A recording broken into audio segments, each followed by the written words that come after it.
Tulipoishia ndio hapo tunapoendelea mzee. Kwa kuwa kila mtu alikuwa busy na mambo yake, hivyo hamna mtu aliyemwona mwenzie. Namshie kaondoka, ila nyuma yake mwamba kamganda leo hadi kieleweke mzee. Ila Namshie kaona kama mwamba anamfuatilia hivi, hivyo alikaa na kutuliza kichwa, anawezaje kumkwepa huyo jamaa. Akili ilimjia kwa haraka, akaona ngoja abadilishe nguo. Kaenda mpaka kwa mdada fulani alikuwa anauza nguo za mtumba, kavaa sweta jeupe na kofia, huko akimwangalia hiyo jamaa vipi anamuona, kisha huyo kaondoka. Ila mwamba bado yupo naye hadi kieleweke leo. Mkimbizano wa Namshie na yule mwamba uliwaleta mpaka upande huu hapa. Kuna mkusanyiko wa watu wengi wakiangalia watu wana dansi hapa, hivyo Namshie akaona bora ajibanze hapo kwenye mkusanyiko wa watu ili angalie huyu mwamba anamchoropokaje, maana anaona akifanya masiara leo nafa. Ila huyu mwamba alikuwa makini sana, hivyo hakutaka kumpoteza Namshie. Mwamba shingoni kwake ana alama fulani ya nyoka. Muda ule ule na roboti naye akawa anaingia. Kwa maajabu zaidi, na roboti naye kavaa kama alivyovaa Namshie. Huyu mwamba alivyokaa kama kuna kitu hivi kikamgusa, hivyo alishtuka na kugeuka nyuma. Namshie akaona hapa ndo penyewe hapa, akaona bora jitoe mdogo mdogo asepe. Sasa huyu mwamba alivyorudisha macho mbele, anaangalia alipokaa Namshie amuone, hivyo ikabidi angaze huku na huku, ila anaangalia mbele yake akamuona, hivyo alizani kuwa amebadilisha tu upande, katoka huku kahamia huku bila kujua Namshie muda mrefu kashaondoka. Aliyobaki hapo ni yule roboti. Yule roboti naye akawa anaondoka. Mwamba na yeye king'ang'anizi kama kupe mzee yupo naye. Walifuatana mpaka huku. Roboti ilivyovuka taa zikaruhusu gari zipite, hivyo ikawa ngumu huyu mwamba kuvuka. Hii ndio inaitwa kula kwa macho. Ukisikia kula kwa macho ndio hii. Mwamba yule anaondoka, yanabaki tu kumwangalia kwa mbali. Namshie mwenyewe huyu huku anaongea na simu, anamwambia bodyguard wake kuwa amevamiwa. Kuna mwamba anataka ampeleke hela. Bila hela demu wake atabaki bachela, eti bachela atabaki singomaza. Tunafika huku hapa, mama akawa anaandaa vitu vyake kupaka kwenye gari, ila yule roboti amuoni. Mama anamwambia mzee Namshie ilibidi awe hapa. Roboti yupo huku hapa, amenunua ua ili akampe zawadi mama yake, ila ametembea amefika mpaka mbele akasimama, akaisikia kuna kitu nyuma yake, ila anageuka, wanagongana macho kwa macho na Namshie. Namshie naye anamwangalia mwamba, mbona mfana naye ni nani? Namshie kashika ubumbuazi, hivyo alikuwa anasogea mbele bila kujua kuwa pale ni barabarani. Gari ikatokea huko ikampitia mzee. Roboti akaachia ua pale pale. Bahati nzuri ajali inatokea mama yake na Namshie kuwa mbali, hivyo naye alivyoangalia vizuri akaja akagundua kuwa ni mwanaye.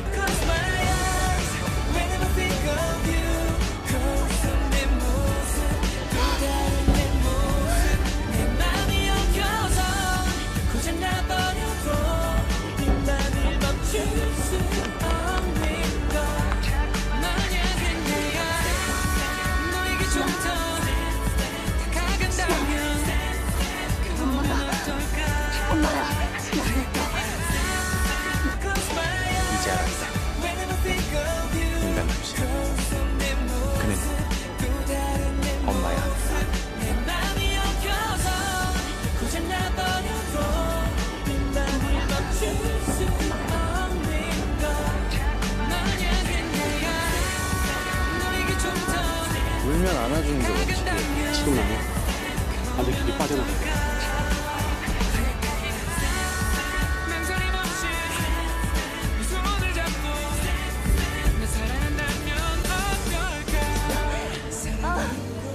Mzee alivyoona watu wanazidi kuongezeka, ikabidi amtoe roboti kabla hajampiga picha. Mzee ilibidi ambebe yule roboti na kumrudisha nyumbani. Tunafika kwenye ile gari ile mgonga Namshie. Huyu dereva akili jamkaa sawa, anakumbuka ya kwamba kipenda kumgonga Namshie aliwakuta wawili, mara yule jamaa aliyomtuma akawa anakuja. Dereva alikuwa anasema mimi niliwaona kabla hajamalizia tu alipigwa risasi, ni yake amwambia niliona wawili. Yule mhalifu kisha akawapigia simu huku na kuambia kuwa tayari Namshie nishamuua. Mzee akamwambia rudi haraka huko kabla hajakamatwa. Mzee katabasamu baada ya kusikia Namshie kadedi. Tunakuja huku hapa, kuna gari wapo, anaendesha hiyo gari ni bodyguard wa Namshie. Huyu bwana amekuja kumfuata Namshie. Zunguni la kumfuata ya kutangaza gari lao mpya. Gari hiyo ni new model ya kujiendesha lenyewe. Hivyo Namshie yeye ndio kutolea maelezo kwa kwenda walitengeneza. Hivyo waandishi wa habari washaitwa, anayesubiriwa ni Namshie tu. Simu hapatikani kwa kuwa address ya mama yake anaye, hivyo akili yake kamtuma itakuwa ipo kwa mama yake. Alifanikiwa kufika kwa mama yake na Namshie. Akawa anagonga mlango huku akimwita Namshie, najua upo ndani humo, fungua mlango. Roboti akafungua mlango na kumchungulia. Mwamba alikuwa na maneno, kamshika mkono kumvuta na kutemka naye chini ili ambaye kwenye gari aondoke naye. Roboti alipofika chini akamwambia Mwamba niachie, kisha akamuuliza wewe nani? Hivi wewe Namshie umevuta bangi? Kwa mimi unijui au? Nimekutafuta hoteli zote sijakuona na simu zako zote hazipatikani. Mimi sio Namshie, mimi ni roboti. Sasa Mwamba haamini, anashangaa wewe Namshie ni roboti umekuwa lini ndugu yangu? Kipindi ubishano unaendelea dhidi yao, mara akaingia gari ya wagonjwa na kushushwa Namshie akiwa na kitanda. Hapo ndipo huyu Mwamba akaamini kuwa alikuwa anaongea na roboti. Mama akawa na wasiwasi baada ya kumuona wewe jamaa, hivyo akamuuliza wewe nani? ndani, ikabidi waingie ndani na jamaa ajieleze kuwa yeye ni bodyguard mpya wa Namshi. Sasa bodyguard alikuwa anamwambia mama inabidi Namshi anahitajika kwa utafanyaji. Mama akasema basi iwe siri, baada ya huyu aende roboti. Mama akatoka na kuongea na roboti, roboti akakubali. Sasa ikabidi waanze wampikishe tizi ili akaenda kule asije akazingua, maana Namshi alikuwa na dharau sio poa, hivyo basi inabidi atembee kama yeye.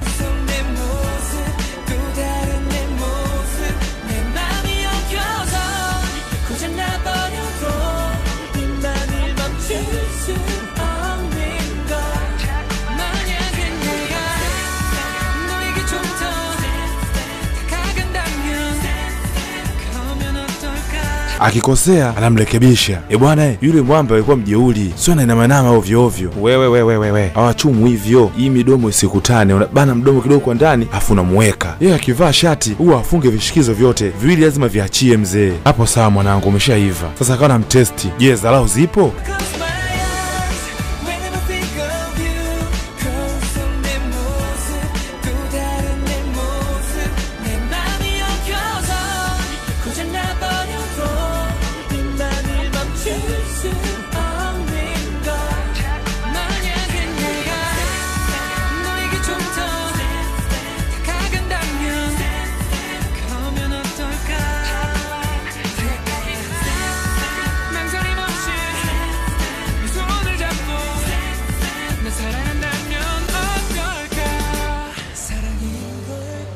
Dharau zipo mzee. Kwa hiyo zoezi ikawa limeishia hapo. Tunakuja huku mkurugenzi kashajimilikisha mzee, kashajua Namshi kasha dedi, hivyo hawezi kuja. Gari kama mnavyoliona halina dereva, halina mtu yoyote, milango imefunguka. Angalieni mbele, ni gari moja ya kisasa sana ambayo haijawahi kutengenezwa na sehemu yoyote zaidi ya sisi wenyewe PK Motors. Hata milango ya nyuma kadhalika na yenyewe ni hivyo hivyo. Angalieni mlango wa nyuma naye pia hamna mtu. Watu Mkurugenzi akashtuka, kuna nini? Inageuka nyuma, mguu hapo unashuka mzee. Roboti kashatimba mzee. Mkurugenzi kabaki tu mdomo ng'oa, huku moyoni akijiuliza ina maana Namshi hajadedi.